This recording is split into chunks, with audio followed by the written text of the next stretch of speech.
The morning sun poured softly through the cafe windows, warming the edges of a day that had barely begun, yet carried the weight of a lifetime for the woman who stepped inside. Her hands trembled slightly as she held the strap of her purse, trying to appear calm, trying to pretend she belonged in a world that wasn't built for her. She had gone through this routine hundreds of times, ordering a simple cup of coffee, but today felt different. Today, her courage felt thinner, her confidence felt cracked, and the silence around her felt heavier than usual. The barista asked a question she couldn't hear, and all she could do was freeze, her fingers lifting halfway to sign something she knew he didn't understand. The room blurred for a second, her heart thudding with that familiar ache of helplessness, and she wished just once that someone, anyone, would see her struggle and not just stare. If you believe in kindness, second chances, and small moments that change lives, make sure to like, comment, share, and subscribe to Kindness Thread. Your support helps these true-hearted stories reach more people who need a little light. Her name was Emily, a woman in her late 20s whose silence wasn't a prison, but the world around her turned it into one. Being deaf wasn't her weakness, people's impatience was. She had mastered sign language, learned to read lips in fragments, practiced writing orders on her phone, and even rehearsed her coffee order dozens of times in the mirror. But sometimes the smallest tasks felt like mountains, especially on days when the world moved too fast for her to catch up. Today began as one of those days. The cafe buzzed with morning chatter, cups clinking, steam hissing from machines, yet to her ears it was a muted storm of shadows and movement. She tried to explain her order by pointing, signing, even taking out her phone to type it, but the barista looked confused, glancing back at the growing line. Emily felt the sting of eyes on her, the silent judgment, the impatience, and she wanted to shrink into herself and disappear. She wondered how something so simple could make her feel so invisible, so painfully alone.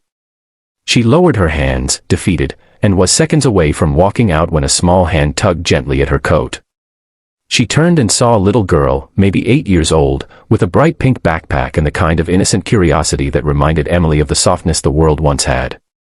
The girl looked up with wide eyes filled with an emotion Emily rarely saw in strangers, pure concern, unfiltered, genuine. The girl didn't speak, she simply touched her father's apron and looked between him and Emily in a way that suggested she saw something no one else did. Her father, a tall man with kind eyes and a quiet strength, wiped his hands on a towel and stepped closer. His daughter tugged again, as if urging him to help. He leaned slightly toward Emily, and before she could panic or retreat, his hands began to move, slow, clear, graceful. He was signing. Emily's breath hitched as she blinked, unsure if she had imagined it. But no, he was signing. He asked her what she wanted to order, and the relief that flooded her chest was so overwhelming she nearly forgot to answer. Her fingers moved with a mix of surprise and gratitude as she signed back, telling him her order. For the first time that morning, someone understood. The man nodded gently, translating her order to the barista with ease, then turned back to her and signed that everything was taken care of. Emily felt her eyes burn, not from sadness, but from the sudden warmth blooming inside her. She signed thank you with both hands, her gestures full and emotional, the kind that held more meaning than the phrase itself. He simply smiled, a soft smile that said he was happy to help. His daughter beamed proudly, as though she had been part of something important, and she had been. That small tug, that innocent urge to help, had sparked a moment that Emily knew she would never forget. As Emily waited for her drink, she watched the father and daughter move around the cafe. The little girl helped him clean a table, swinging her legs playfully, unaware that she had just changed someone's entire morning. Emily wondered what their story was, how they knew sign language, how this man had learned a language most people never thought to learn. She didn't know their background, but she could see the compassion in his posture, the humility in his movements, and the kindness that seemed woven into the very way he interacted with the world. Her drink was placed in front of her, and she felt a lump in her throat as she picked it up. The father signed, "Have a good day," and his daughter waved, smiling with a glow so contagious that Emily couldn't help but smile back. It was a simple gesture, a simple moment, but sometimes simple moments carry the greatest impact. She left the cafe with her shoulders lighter, her heart brighter, and a renewed sense of belonging she hadn't felt in a long time.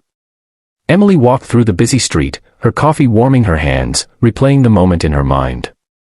A single dad had stepped forward when no one else had, and his daughter had seen her humanity before anyone else even noticed her struggle. That small connection, that silent language shared between strangers, reminded Emily that kindness didn't need sound to be heard. It could be felt, deeply, powerfully, in the space between hands and heart. As she sat on a nearby bench, sipping her drink, she saw the father and daughter exit the cafe. They walked together, the girl holding his hand, skipping slightly.